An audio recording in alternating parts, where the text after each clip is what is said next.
everyone. So now you all will be giving your first board exam, and I know it would be a very stressful period for all of you. Please don't panic for your first board exam.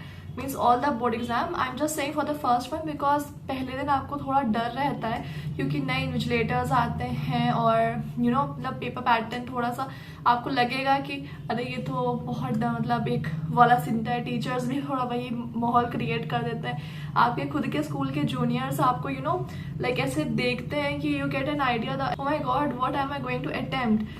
So please don't panic with that. They are just seeing you as a hope. So don't worry with that. All you need to do is that you just need to focus on the thing which you are going to achieve. And if you are very determined, then please just stop worrying about all this.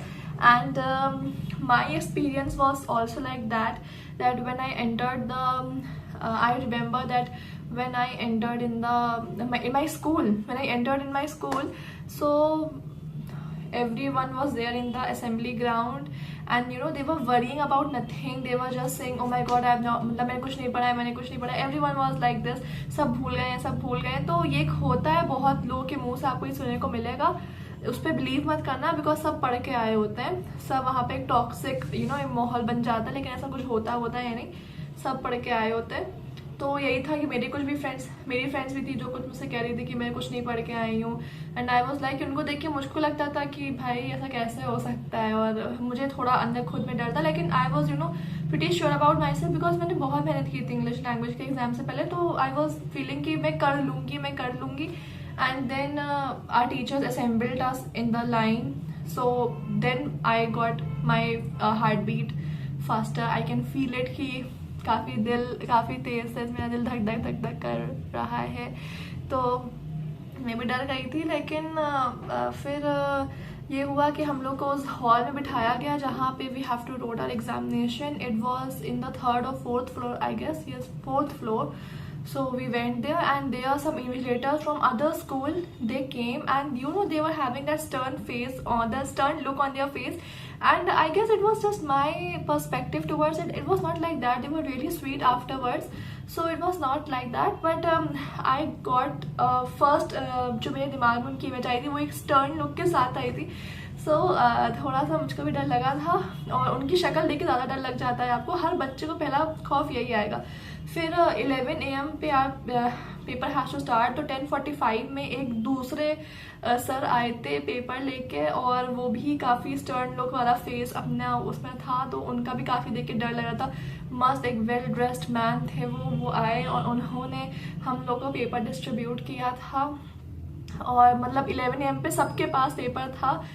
तब थोड़ा सा मुझको जाके बहुत तब में जाके I was very nervous. I will have to admit this that I was very nervous at that moment कि मैं क्या करके आऊँगी पेपर में. I was very nervous. I read the paper and first तो मतलब वो 15 मिनट्स कितने क्रूशियल होते हैं. एंड 2 मिनट तक मैं थोड़ा सा एकदम मेरे को संभालने में लगा कि no I have to bring myself back into the senses. So I just brought myself back into the senses. I just read the paper and then ठीक है. फिर मेरे को समझ में आया कि हाँ पेपर ईजी. मैंने क्विकली अपना एक कॉम्पोजिशन चूज़ किया कि मैं ये करूँगी. मैंने कॉम्प्रीहेंशन को रीड किया. फिर मैंने वो टेंसेस वाला पार्ट मैंने देखा ही नहीं था क्योंकि वो देखे मैं कभी डर जाती थी कि ये थोड़ा सा ट्रिकी हो सकता था मेरे लिए. तो मैंने उसको किया. फिर एंड में आई गेस मेरे पास 4 मिनट्स बचे थे. So I was thinking about the composition on how to start and reading all those sample ones. It actually help me a lot. So fastly I just got the vocabulary and I just framed the first line because first line has to be the most important and the most picky line. So it was good till then and yes, the paper went smooth like a butter and nothing was like that. मेरा paper आराम से मतलब हाँ time limit के अंदर हो गया था.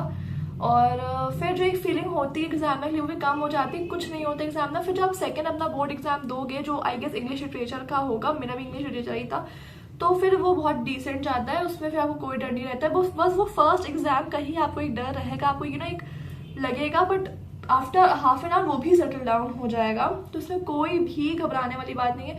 and then later after the exam we went out. My paper went superb, and जब मैं बाहर आई तो I did not discuss the paper. Please did not discuss the paper. बहुत से आपको ये कुछ लोग झुंड में दिखेंगे पेपर डिस्कस करते हुए टीचर के पास खड़े होकर, उनके पास बिल्कुल मत जाना, सबसे बड़ा रिस्क होगा तुम्हारी लाइफ का, तो मत जाना उनके पास। जाती थी क्योंकि I have to be mentally prepared for the second exam. मैं आपको कहना चाहती हूँ कि please don't have the fear for this first board exam, please just stop this and just go and just ace the paper, and my best wishes are with all of you. मेरे खुद के finals आने वाले 11th के, तो मैं इसलिए ज़्यादा फ्रीक्वेंट मैं भी नहीं हूँ, लेकिन I don't know why I feel excited for all of you guys. And please जब आप आना अपना इंग्लिश लैंग्वेज का एग्जाम देखिए, so please comment me down in the comment box and how did your exam went, and right everything so that I can get a quick overview. because question paper बैठ के read करूंगी नहीं, don't have much time for myself during my 11th preparation, बहुत syllabus है मेरा खुद का, तो इसीलिए तो I will just get an idea by reading your comments. So yeah, that's it for today's video.